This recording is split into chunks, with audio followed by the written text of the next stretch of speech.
Hello and welcome. This is Cam, your host, and this is Characters. This will be my first ever review of any movie, and I thought, what better movie to start with than Jurassic Park?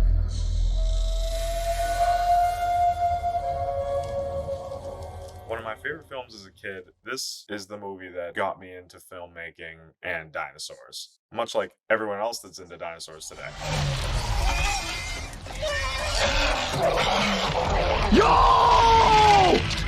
Yo, holy shit, he dead! Jurassic Park also arguably propelled creature feature type films to the top of the leaderboards when it comes to blockbuster movies. Credit in large part will go to Steven Spielberg for directing a masterpiece. The plot, the music, the visuals, everything about this movie was right on the money. Really spectacular, spared no expense. Part of the success is also what we're talking about today, and that's the strength of the characters. Having likable characters adds to a survival situation because obviously you don't want them to die. And that adds to the general suspense to scenes like the raptors in the kitchen. Usually, human characters are just ways to facilitate the plot and get the audience to the actual sci fi show. But without further ado, let's go over these characters that made this movie so great. And I see no better choice to start with than the first real character we meet in the cold open, Robert Muldoon.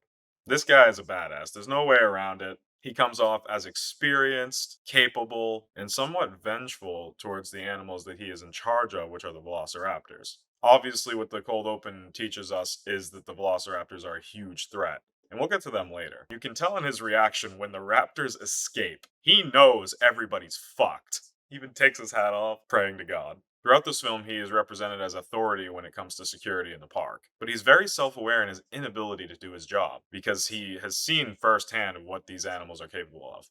In the end, it's very poetic that he falls to one of the velociraptors. Hello, motherfucker. Clever girl. It's almost as if from the very first scene in this movie, he knew his own fate.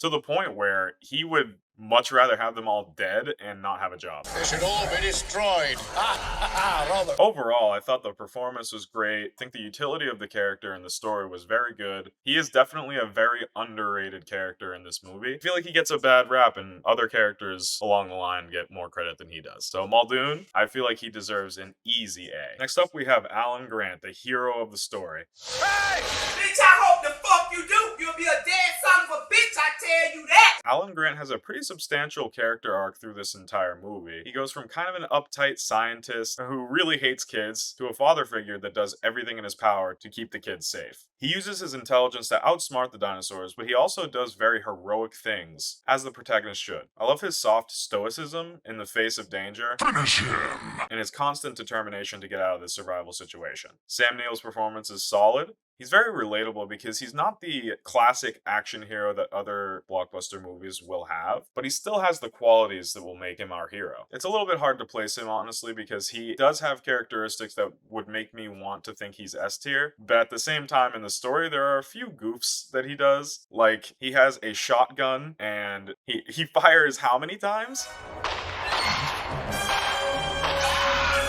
It even pans to see his missed shots, and then the shotgun jams, and he has no idea how to fix it. Okay, so he's not that good at shooting, but he does make up for it in the next scene by kicking a raptor in the fucking face. Kick! Like I said, it's hard for me not to put him in the S tier, but I think it's fair to put him in the A tier. Although he's one of my favorite characters in one of my favorite movies, he's not the character that I really love this movie for, but he deserves respect. Next up, we're gonna go with Alan's way too young girlfriend. Ellie is super solid in this movie. This is definitely my favorite performance out of Laura Dern's whole career, especially because of a very recent appearance that shall remain unnamed.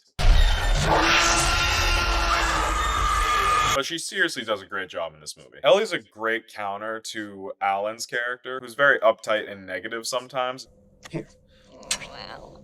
She's very positive and playful throughout the whole movie with Alan, and that's fun to see. She's even like investigating Jurassic Park as she's there, worried about the conditions of the animals in this new world that they don't understand, and very rightfully so. She's the one that really discovers what's wrong with the trike, and she honestly could have had a really good role in Jurassic Park as an employee. She is pretty much in the most danger as far as all of the characters in this movie, and she still only comes out of it with like a sprained ankle, and she fought through that shit too to run away from a velociraptor. actor. Her dialogue's great, her performance is great. A lot of aspects of her character are very solid. She's another one that's hard to not put into S tier because of her contribution, but I feel like she still is just barely under that. Definitely nothing wrong with her, but I think she's fine in the A tier paired with Alan in their contributions. But I would definitely put her over the other two. Next up is one of my favorite characters in film history, John Hammond. What can you say about John Hammond? He's just a pleasure to watch. Anytime he's on the screen, he's stealing the scene. The acting from Richard Attenborough is undeniably great. What a performance he gives. May he rest in peace. He used his passions as a child to mold the idea of Jurassic Park, just throwing money at it until it happened. But ironically, he did not pay his employees enough, apparently. I will not. Spared no expense. With you, Dennis, I really will not. But hey, that really doesn't have anything to do with his character. It was more of the plot. I just attribute his spare no expense motto to what could have prevented the disaster. His sense of wonder being crushed into a sense of fear for his grandchildren is sold really well. And he does a great job, let's be honest. Easy. S tier. First in our history, but we're not gonna have to wait long because next up we have the man, the myth, the legend, Jeff Goldblum as Ian Malcolm, which we just have to get this frame out of the way, I think, just to satisfy the audience.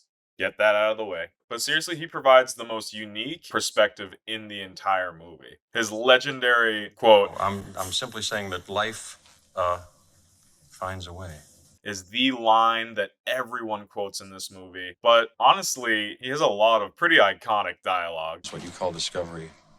I call the rape of the natural world. What do they got in there, King Kong? Remind me to thank John for a lovely weekend. I watched this movie because of Jeff Goldblum. And I say Jeff Goldblum more than Ian Malcolm because this is literally just Jeff Goldblum. They gave him a script and they said, be yourself. And he did it. When it comes to actors that were born for their roles, you don't really see too many like Ian Malcolm. He matches the charisma of John Hammond. He really represents the realist, whereas John represents the idealist. It's shown in every metric of their character, down to what they're wearing. John's wearing all white, Ian's wearing all black. It's a big yin and yang that was very intentional. For being the other guy that I watched this movie for, I think we all know that Jeff Goldblum is gonna have to go into S tier. He may even be over John Hammond, but I think out of respect, we won't do that. Whew! It's almost hard to follow those two up, so we'll toss it over to the grandchildren. Kids! We'll start with Tim. They definitely have some of the most fun horror scenes, including T-Rex busting through the glass roof of the Jeep, which hardcore fans would know is not actually the script of how it was supposed to go, and that is genuine fear in their eyes, which just adds to the sincerity of their performance in that moment. And I feel like that's pretty special. Tim definitely is the kid in this movie that puts the other heroes in harm's way unnecessarily and freezing in fear a lot.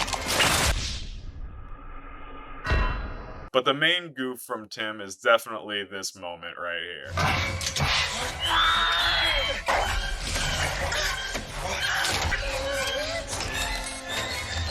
You see, while his sister is actively trying to lock the door and hack her way in, he sits there while a shotgun is on the floor when he could have easily retrieved the shotgun and given it to one of them. Probably Ellie, because Alan would fire 7 shots at it and miss all of them.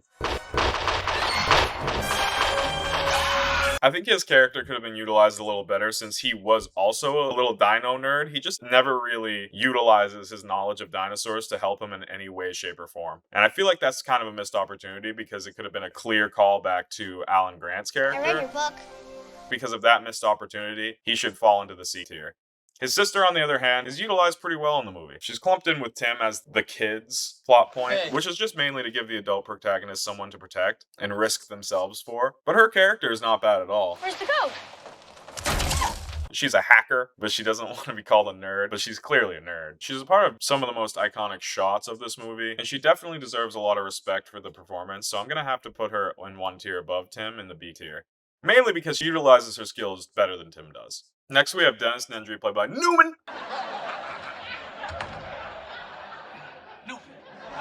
Although the dinosaurs are the threat, corporate espionage is what put everyone in danger in the first place. He is super greedy to the point where he's willing to let everyone on the island die just to get the Barbasol can out of the park. It is, of course, fun to see him get his comeuppance, but man, he had actually a really bad plan when you think about it. Yeah, I'm just gonna let all the dinosaurs out, and I'm gonna drive through the dinosaur-infested island and get on a secret boat and leave. He seriously overestimated his abilities here. He was generally not that funny to me, even though he's kind of supposed to be a slapstick villain. I just thought that his death scene was also very awkward because he's just staring this thing in the face. He should know what the Dillos are capable of. We even allude to his knowledge of this particular dino when he comments, Thought you were one of your big brothers. You're not so bad. suggesting that he knows there's even bigger ones. So wouldn't he be even more scared looking over his shoulder for the bigger one? Dennis is just not super aware of his surroundings and the situation. I think he belongs in the C tier. Just because he starts the events which lead to the climax of the movie doesn't mean that his character was particularly substantial in this movie. He deserves that C. Next up, we have Donald Gennaro. This character is fun. I like Gennaro. I love his performance. I love his change of heart when he comes to the park. He's on the edge of trying to shut John Hammond down, but once he sees the animals, he completely flips his lawyer personality to a businessman. Then he's suddenly just as excited to be a part of Jurassic Park because he's thinking it's going to be a huge success. I feel like his character is a little bit demonized by the other characters. I don't care for lawyers. Do you?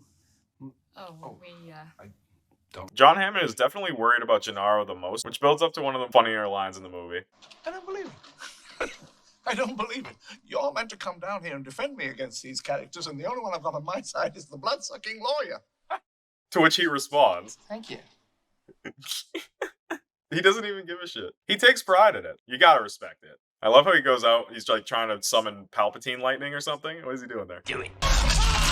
For being the first main character casualty we see in the movie, his death really sets the tone and puts the survivors in a real panic that lasts until they get off the island. I'm gonna put him in the B category because he's pretty solid, but the plot likes to demonize him just for being a lawyer, and it's kind of a cop-out to me. He's more of a businessman than a lawyer after he sees the dinosaurs. Because any lawyer I know, if they saw dinosaurs, especially a Brachiosaurus, just walking around where the Jeeps are, you'd be like, this is a fucking nightmare and a lawsuit waiting to happen. Next, we have Ray Arnold, played by the legendary Samuel L. Jackson. You owe me some money, motherfucker! He doesn't have the biggest role in this movie, but there's no doubt he adds a lot to this movie. Hold on to your butt. His struggles in finding the trap that Dennis Nedry left behind was honestly hilarious. Please! It was one of the more interesting interactions for any character in the movie. Too bad his death scene was scrapped and all we really get out of his character's end is a arm, which I guess we have to assume is his because of the color of the arm, huh? That's unfortunate. There should have really been a death scene. I understand the time constraints and something or other prevented it, but I think they really should have made an effort to finish that scene and add it to some kind of a extended edition or director's cut. Pretty disappointing. But the performance and the character were very good, and I feel like he deserves that B. Up next, we have arguably one of the most important characters with the least screen time in the movie, Dr. Henry Wu. Of course, we get more on his character later in the franchise, but his character's job, really in the original, was not to be an antagonist or anything, just to be a scientist that does what he's paid to do. The fact that he's just generating velociraptors by the dozen is pretty irresponsible, one would argue. But he's not paid to be responsible, he's paid to make dinosaurs. He's really only in that one scene, and that's important. But he provides a really cool character, and he helps ground the dinosaurs in realism. I feel like he deserves a B. Next up, we have one of the more forgettable characters. We have Jerry Harding. Jerry. He was the park ranger that works on the trike with Ellie. He's got a very small role and he doesn't really do much with it. He kind of just looks the part, so we'll put him in the C tier. Next up, Dodson. Dodson! We've got Dodson here! He's in the movie for one scene. He's the real driving force behind Nedry's betrayal, and I feel like the relationship between Dodson and Nedry is interesting. Nedry treats him kind of like a bitch. Nice hat. But in this case, it seems like Dodson's willing to bend over for whatever Nedry wants. As long as he gets him his fucking shaving cream, he's all set. Arguably, the only funny thing about Dodson is Nedry's reaction to him. Other than that, he's just dude with money. I think it's safe to put him in the D tier. And D's for Dodson. Alright, we're really scraping the bottom of the barrel for characters here. But honestly, I really like the performance out of Miguel Sandoval as Juanito Rostagno. We really don't even need to know his name. He just provides context to Alan Grant's character and the overall plot with the help of Gennaro. Not much else to say about him, but I just like his performance, and I feel like he deserves a solid C. Up next, another character that sets up the worst side of Alan's character. His willingness to threaten kids with bones, which would almost certainly land him in jail in today's climate. Generally, he's just annoying and a disruption to my peace, so I'm putting him in the D tier. Up next is the meme that is Dr. DNA. Hi, kids. Obviously, he's not really a main character, he's a cartoon. But he does provide a fun little performance with John Hammond to explain what the hell these adults are doing in a way that the public would be able to understand. A little bit cringy 90s cartoons here, but I don't feel bad for putting him in the C tier. Next, we're gonna move on to all the dinos. The dinos definitely deserve their own spots here because they themselves are characters in this movie. Starting with the Brachiosaur, it was a great dino to start with. Dinosaur. It gave scale to the dinos. It gave everybody a good idea of what we were in store for later on. It was just a fantastic introduction. The music, the visual, the characters' interaction with it. It's just so iconic, and it's one of the key moments that people look back to on this movie. Solid S. Next up, the Trike. The Trike is one of the best animatronics I've ever seen. Not just in the Jurassic Park franchise, but ever. Look at this thing. This is so lifelike. The way it breathes, the way the characters were able to interact with it. It was a very fun scene. It's too bad we didn't get to see it walking around or anything, and we only got to see him when he was tripping absolute balls. But it was one of the most beautiful scenes in this movie for sure. I hold it almost as high as the Brachiosaur, just a step under, so we'll put it in the A tier. Next up, We have a T-Rex. the star of the movie, Rexy herself. Boy, do I hate being right all the time.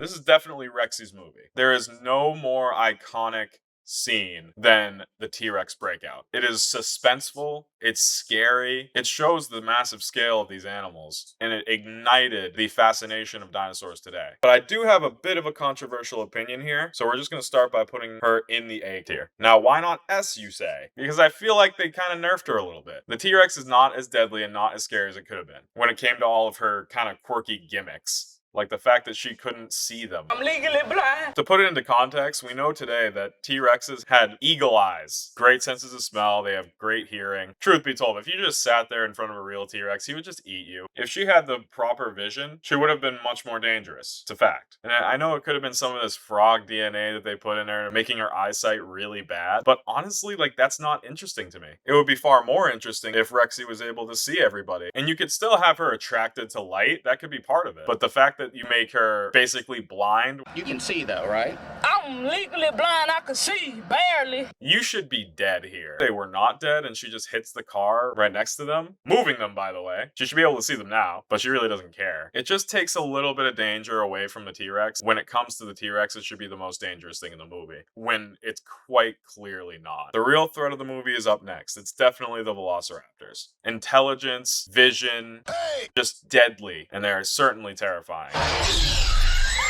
I already mentioned Raptors in the Kitchen with Lex and Tim. Running from the Raptors was definitely one of the more suspenseful and scary parts of the movie. The Raptors look great. The transition between animatronic and CGI was very smooth. As the most dangerous threat in the movie, the Raptors deserve the S tier for their execution. The intelligence was the scariest part. Their ability to open doors was a terrifying revelation at that point in the movie. They did the Raptors justice here. Next up, we have the Dillo. The Dillo was fun. Its characteristics, although not very realistic, were very interesting. Their ability to spit venom